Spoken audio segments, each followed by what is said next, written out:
So the whole goal here is to help you start a business using the skills you already have and start making money within less than 30 days. So we're going to teach how to get started, how to get attention, how to get leads, how to get paid, right? Pretty straightforward here.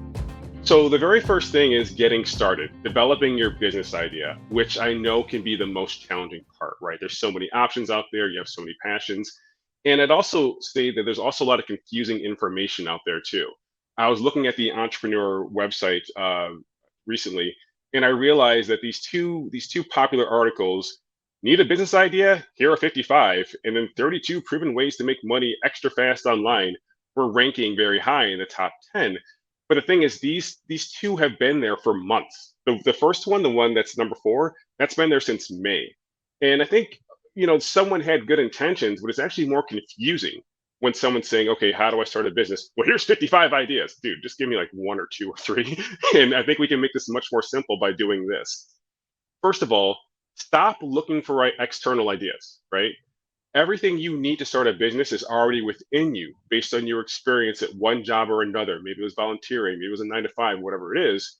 And the point here is you just need to determine your zone of genius. Because if we start with the skills you already have, you know what we avoid? We avoid imposter syndrome, we avoid a learning curve, and you already have street cred in regards to knowing what you're talking about, right? So, what is your zone of genius? Great question. It comes from the book called The Big Leap by Gay Hendricks. And essentially, there is four zones of function when it comes to tasks you might perform at work in this case. The first zone is a zone of incompetence. These are things that you're not good at, you're never going to be good at, you don't want to be good at. So let's not make that our service that we're going to offer people. Next one is your zone of competence. These are things that you can do, but everyone else can do just as well.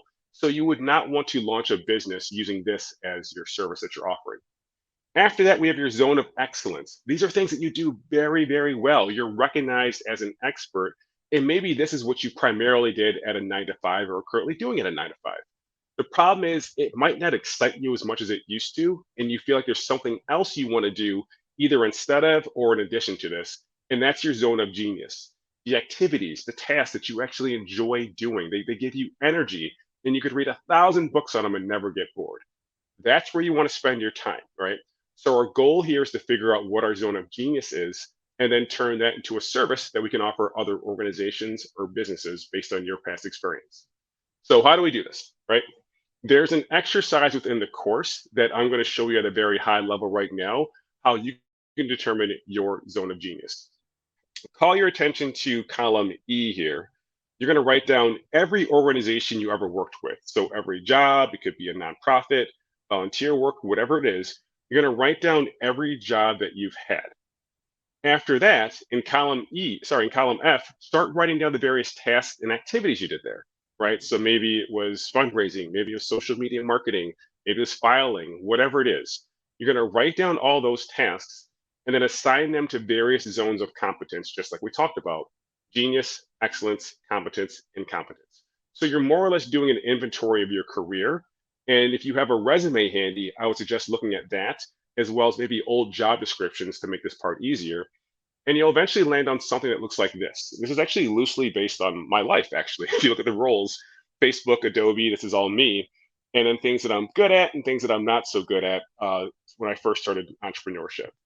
So your goal here is to look at things that are in your zone of genius and or excellence and say, those are the services that I want to offer, right? So if you look at this, in my zone of genius, it's knowing how to do Facebook ads, explaining complex topics, campaign strategy, and then excellence is budgeting, Google ads, analyzing data, and campaign structure. So this is me when I first left Facebook. Now, just knowing this alone is going to make you much more confident in regards to how you present yourself as a solopreneur, because you can then say, I help companies design and optimize their Facebook ads. We're pulling this right from your zone of genius and excellence here. And I explain it in a way you can actually understand, right? Under genius, I have explaining complex topics. That's it. That's what you need to determine your service offering, right? There's no training, there's no like upfront cost, nothing, just this. And then you just want to add a target audience. Who do you do this for? In this case, I said e-commerce companies. I help e-commerce companies design and optimize their Facebook ads, and I explain it in a way that you can actually understand. Any questions on this part? Because this is the part people get stuck on, believe it or not.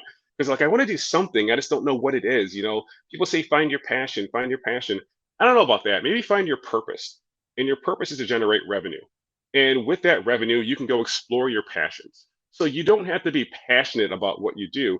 In fact, I would caution you not to, because let's pretend you're passionate about Pokemon cards. And like, oh man, I love Pokemon cards.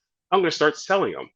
Well, all of a sudden, there's all this extra stuff that goes into it, like drop shipping costs, people complaining they're not getting cards, XYZ, and now your business is failing and you hate Pokemon cards. So what I'm saying is you don't have to have a passion for your business. You shouldn't hate it. You should be good at it, but you can use it as the purpose being for you to go ahead and pursue your passions on the side, right?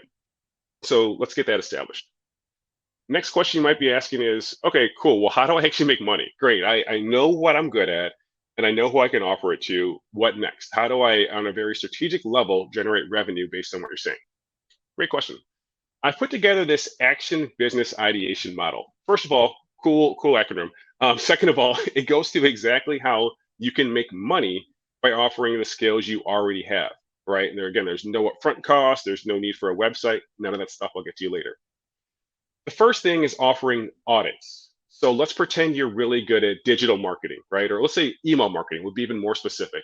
Your old job, you did all sorts of marketing. You did trade show, you did mailing stuff, you did digital marketing. But you're like, you know what? I really loved email marketing. That's my zone of genius. That's what I want to do for e-commerce companies, right? You can say, all right, well, the very first thing I'm going to do is start offering audits. I know how to create really good email marketing programs based on what I've done in the past. I'm going to audit other companies' implementations of their email marketing. I'll find ways to improve their open rate, their click rate, all that stuff that you're an expert on. You're going to give your outside opinion to these other companies on what to do. And I love doing audits because the benefit is you just analyze situations, find areas for improvement, and then you leave. You don't actually have to do anything, right? So it's pretty cool, a cool way to make money just by pointing out flaws and pointing to ways people can improve what's going on. And these are things you already did at your job anyways. You're just offering it as a service now. The next step here is consulting. That's when you're sitting down and saying, okay, let me give you some tips on how to improve your email marketing. It looks like some companies are doing this, you're not doing that. Another thing to think about is, how are you separating your list between someone who's bought something, someone who's not bought something, XYZ. But more or less, you're just saying, let me be the expert opinion here on how to optimize whatever process you're doing. Okay. After that, we can go deeper to training and saying, you know what, the problem is you're actually not good at writing emails. It's not the fact that, you're not doing A/B testing or this and that. Like you just need training on maybe buyer psychology and how to do a better job at writing emails. I will train you and or your team on how to do that. Right. So now we have three services from the same scale that we talked about earlier. After that, implementation. So helping companies implement new technologies, processes, whatever it may be, that's again within your zone of genius. So in this case, maybe they're onboarding a new email marketing program and you're saying, okay, let me help you implement this within your organization. Right. Next step is that from here is ongoing retainers. I love ongoing retainers because you get paid for pretty much existing and being available if anyone has any questions. So you're going to say, look, for $2,000 a month, you can reach out to me whenever you want and ask questions about your email marketing, like a subject line, new things you should be trying, so on and so forth. And the benefit of you being on a retainer is you already have intimate knowledge of this company's what's going on with them, but you're not necessarily doing day-to-day work. And that's a goal, is to build up these ongoing retainers. Lastly, new opportunities. This one by design is kind of vague. What are some other things you can do, again, within your zone of genius to generate revenue? Maybe you're going to help them just go from doing email marketing to maybe some SMS stuff too, or other ways of leveraging their email marketing to reach new people, or even saying, look, let me be a key person of influence for your company, and I'll talk on stages about how great your content is, XYZ. So again, by design, new opportunities is pretty much open in the air. But I will tell you what I did at General Assembly, where I teach, is for years I was doing training. And recently I said, you know what? I'd also like to do a podcast on behalf of General Assembly too. What do you say? They said yes. That's a new opportunity that I came up with based on this model. But let's go more into pricing. Again, in the actual course, we go much deeper into how much you should charge based on what you're doing, your experience, the competition, and your revenue, desired revenue you want to get. But you want to eventually have some kind of funnel like this. Where on the far left, we're thinking, how are people made aware of you, right? It can be social media. I did a lot of free speaking engagements when I first started out. It could be podcasts. There's a really great program. It's called podmatch.com. You can go on there and people can actually nominate you or ask you to speak on their podcast. You can do interviews, you can do guides, ebooks, free webinars like this one. You can do a free mini course on Teachable. But the goal here is to get people made aware of you. So at one point or another, you can either reach out to them, it could be through your newsletter, or they reach out to you saying, "Hey, how can you help me with this stuff?" So even recently, I was contacted to speak at this conference for Berkshire Hathaway, like Warren Buffett's company. And I was like, "How did you hear about me?" They're like, "Oh, I heard you on some podcast, and I was going to hire the host, but actually I heard you, and I thought you might be a better fit."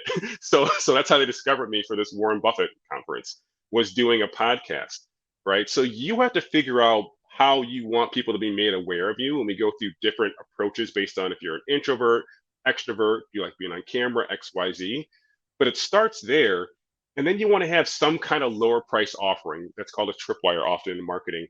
It could be an online course, it could be an ebook, it could be a workshop, whatever it is, but something that gets people off your email list or out of the consideration phase and into the conversion phase. So on my end, my online course that I keep on talking about, that's priced at $50. I almost want it to be an impulse buy for right now, and the price is definitely going to go up. But I just want to get this in the hands of people so they're like, wow, I'd be a fool not to get this based on the information available, and then tell other people about it as well. That's one of my goals, is to grow a lot through referrals with this course. Because of the outcomes I'm delivering. So then in the middle, we have your core product, more or less, and this is what you're known for. So it could be coaching, consulting, it could be editing, whatever you want to do as a professional service provider. That's your core product, and just for price ranges between $1,000 and $20,000. But what you cannot complete my course without coming up with is this: your profit multiplier. This is a non-negotiable. You have to create a profit multiplier to complete my course, because that's how you make a lot more money using the same skills that you have, again, in this zone of genius. So pretend it is someone being really good at email marketing. Your profit multiplier could be training like a large organization of people how to do email marketing, right? Or some kind of enterprise level engagement where it's like you're doing it for like Sony or whatever, government contracts, long-term partnerships, whatever it is, because the value of your knowledge is contextual, right? A company that's making millions of dollars a year can easily pay you $75,000 to help them do better at email, because just one more click per email can make them a lot of money, right? So what I'm asking you to do is not have these self-limiting beliefs impact your revenue, right? And you have to have that profit multiplier put into place. And I teach you exactly how to do that, because when it lands, it lands. And you talk about being afraid to hit send on an email. Gosh, when I send out emails asking for like $70,000 or $80,000, I still feel kind of, there's something going on. But the worst that can happen is they'll say no, or they'll ask for a lower price. So that's it. Next step is getting attention, right? How do you build your personal brand, and how do you create content? But I got to tell you, look, before you do anything to get a stranger to buy from you, ask your network first. This is the most common way to get clients, is through your network, right? So don't ask some stranger to trust you. Ask your cousin or something to ask their network if they need anybody who needs if they have anyone who needs your help. And it's this simple. You can say, "Hey, Omar, I'm starting a new business, and I was wondering if you could help spread the word." Now here's where you having that clarity comes in handy. In short, I help e-commerce companies design and optimize their Facebook ads, and I explain it in a way they can actually understand. Do you know anyone who can use this help? This is how you get started. It's not doing cool stuff on LinkedIn. It's not doing a bunch of webinars. It's not doing interviews. It's not creating a lead magnet. It's just asking your network. Because from here, it just moves a heck of a lot faster. You want to make money in 30 days? This is what you do, right? We can talk about the other fancy stuff later. We get more into it in the course, but right now, this is all you do. It's just this 3 like line email, or it could be a DM, and you're good to go. So what do? Make a list of people that can spread the word for you. Friends, family, coworkers would be great. Again, especially because they know your work and that's the work you're selling. Oh yeah, Kelly was really good at email marketing. Gosh, she'd be a good fit. Community members. So I do CrossFit, and everyone there is a really tight community. People there actually hire me sometimes to help them. So tap into this resource first before you get fancy with anything else. And if you do want to do social media, which I think is a great idea, let's keep it real basic. You want to get complicated? Cool. Talk about it later. Right now, let's go basic. And the first thing I always say is this: questions create content. So if you can't think of anything to write for your audience for whatever reason, just do this.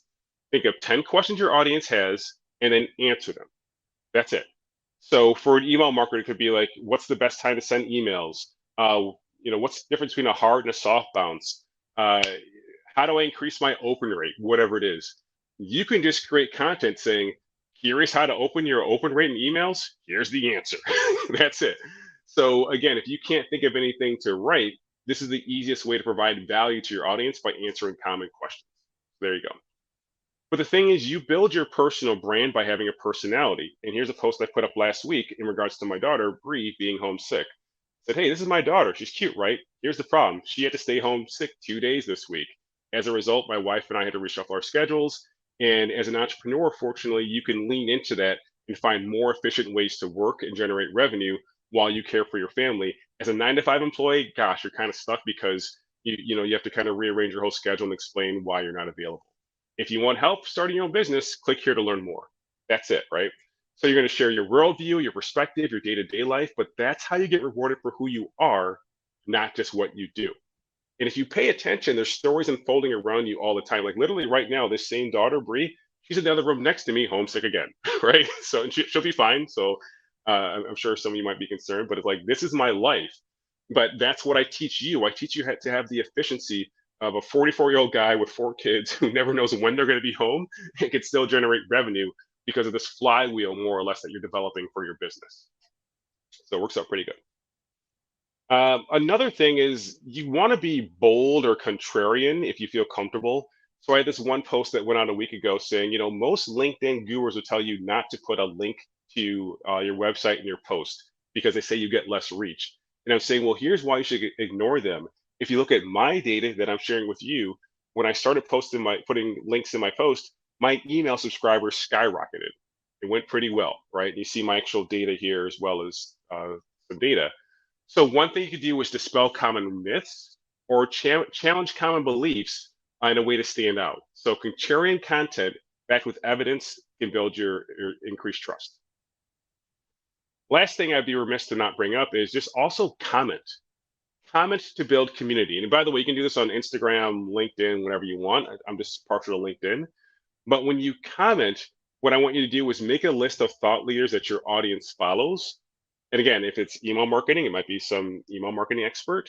And then from there, just comment on their post as well as the people that are following them as well. If you do this, you'll start building relationships in the comment section as opposed to sending someone a connection request saying, can we connect? No, the relationships are built in the comment section, not by hitting a button, right? So if you look at this post, like Simon Sinek said something smart, and I had one comment that got 52 likes and 13 replies. So when you're just first starting out, it might be hard for you to get 52 likes on your own content. But if you comment on someone like Simon Sinek, you could. It just has to be a thoughtful comment. Don't just say like facts or something like that, right? And let's stop for a minute though, because when I built this course, I actually surveyed 300 people that were either aspiring or new entrepreneurs and said, what do you want in this? And confidence came up a lot.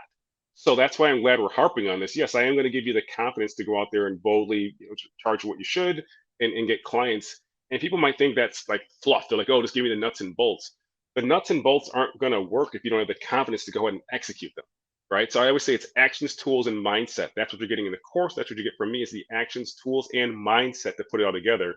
Otherwise, nothing works. It won't land. It won't hit because you're going to have your cousins in your head saying, why do you think you can do this? You're not going to be good at it. You're going to fail. I want to push those thoughts out and just really, again, instill that confidence based on real things, not just me being a motivational speaker, just like based on things you've actually done. So it's tangible and it's real and you can actually use it. So thanks for that interjection. All right, let me get off my soapbox and talk about generating leads. How do we actually do that? Again, first of all, don't use paid ads or complex tools. I was that guy before. I wasted so much money on fancy stuff that I thought would help, but really I just needed more clarity on what the heck to do. And that's what I'm giving you in this course. So again, at this stage, you want to keep things as simple as possible. And remember, your network will most likely be your best source of leads. So sure, create some cool content on social media. I dig it, but your network is still going to be the best source of leads in this case, especially early on. But how can you generate leads? In this case, I'm saying from social media for written content. I'm not going to talk about you DMing people. I'm not going to talk about you doing any cold emailing. If you want to, we can get into that. But right now, look, we're just trying to get paid in a way that just feels natural, feels comfortable, and that we don't feel like an imposter. So one thing you can do is just say something irrelevant on social media. In this case, I'm saying steal this idea. I created this experiment where I want to have more video content, and all I did was read some of my old posts out loud on camera, and it worked. So I'm saying, hey, do you need any help with this stuff? DM me. That's all you're going to do is say, here's something very valuable. Great tip for you. Do you want help? DM me. And then people will direct message you saying, hey, you mentioned this thing. How can I get some help with this? It's that simple. Just a call to action at the end, right? If you get used to saying that, have any questions? Let me know. Have any questions? Drop them in the comments. If you drop these questions in the comments, if they do that, you can answer them thoroughly. And then you can later say, hey, Jonah, would you like to talk about this one on one? We can book a Zoom, or if you want, you can go ahead and just message me. But now you have permission based pitching because they're asking you for more information. And you're saying, by the way, if you want to talk about this, DM me or let's hop on a Zoom. So this is the easiest way to do it. But again, if you're concerned about hitting publish because your cousin said you're not good at this stuff, this ain't going to happen. That's the problem.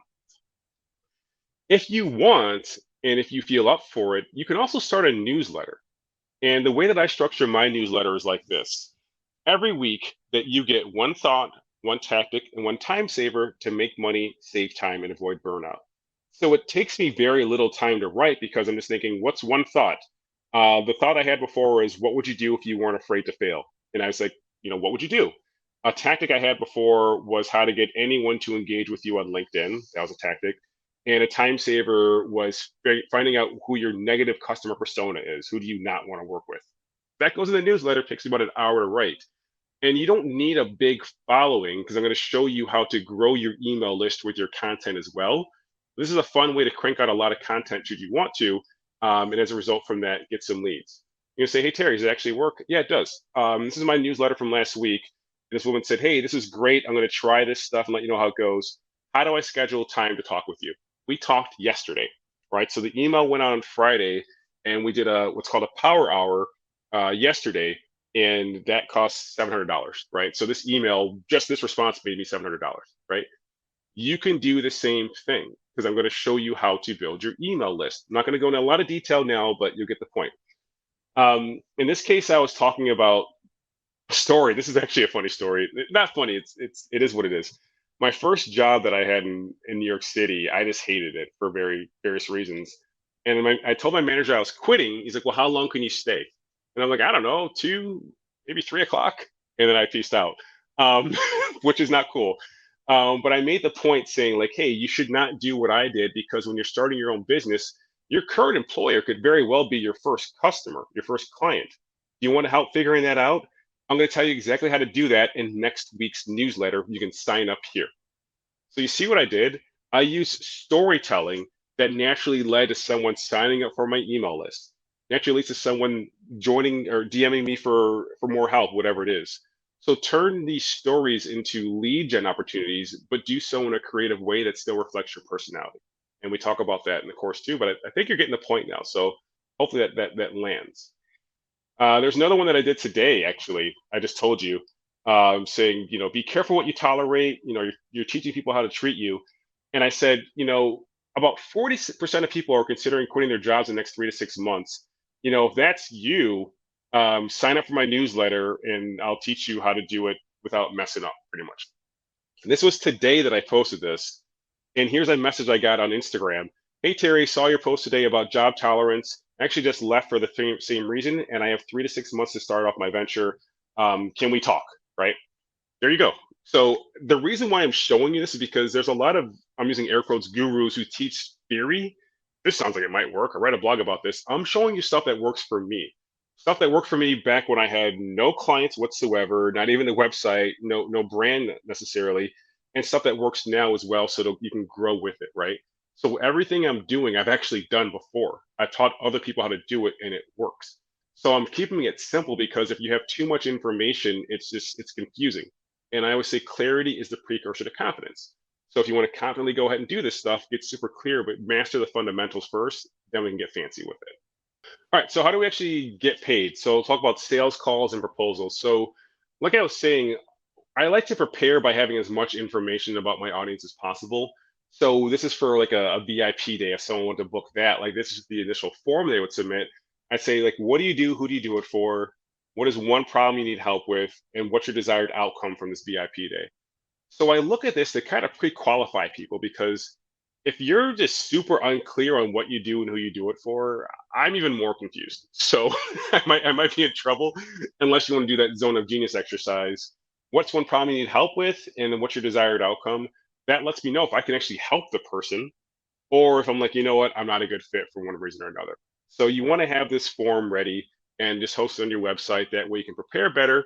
Maybe tell some people, hey, I'm not your guy. But when you're actually on these sales calls, here's 5 basic questions to ask. And again, I'm a better educator than I am a salesperson. So here's my mistake I make all the time. I start answering questions in this consulting and training for free on sales calls. So I have to really restrain myself because my goal is to help, right? I should probably have someone else do my sales calls at this point. But my goal is to help people. So when you express a problem, I'm not just going to take notes and say, cool. Like I always want to jump in and help. I don't want you to do that because it'll decrease your revenue. Like I remember recently I talked to some woman and she's like, you know, I think I'm actually clear now. Thanks. I didn't make any money. So don't be me. But this is what works for me, this framework, when I actually stick to it. First question is just saying, okay, well, what's going on? Let them lay out the situation. Oh, I'm struggling with this. This is going on. Oh gosh, it's so tough. And then if you can, infer the impact it's having on the company. Oh, is this causing this to happen as well? Because that way you show that you're thinking from their perspective and not just going through a list of questions, even though you are. Next question.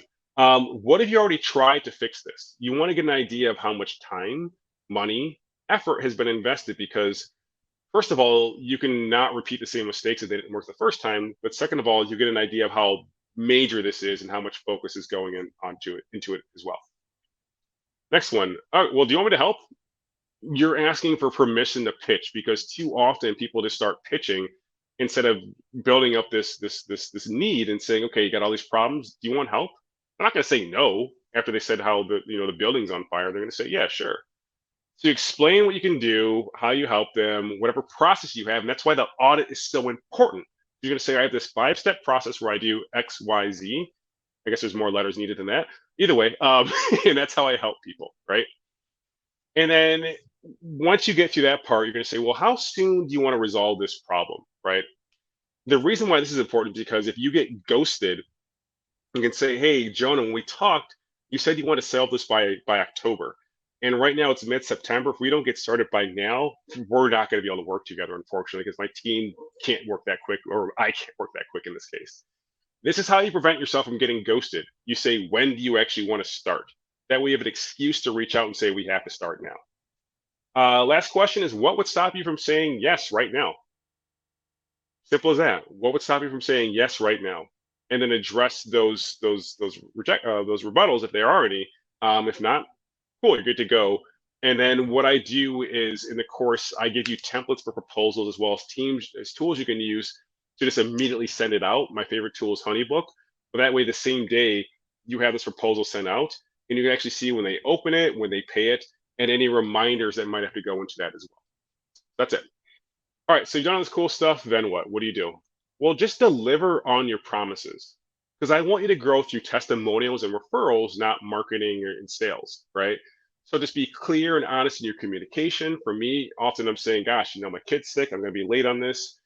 Also, aim to be the best provider they've ever worked with, right? That's the level of excellence I always aim for, but also set boundaries, right? You're not going to risk your mental health, your physical health, or anything on that stuff because that is not a good idea. And then ask for feedback. Hey, what could have gone better? What'd you think about this? Here's my favorite question. What could I have done for you to pay twice as much for my service and still be happy? If you ask that question after every delivery, you will make more money because you're getting more ideas on how to innovate, right? That's what you do.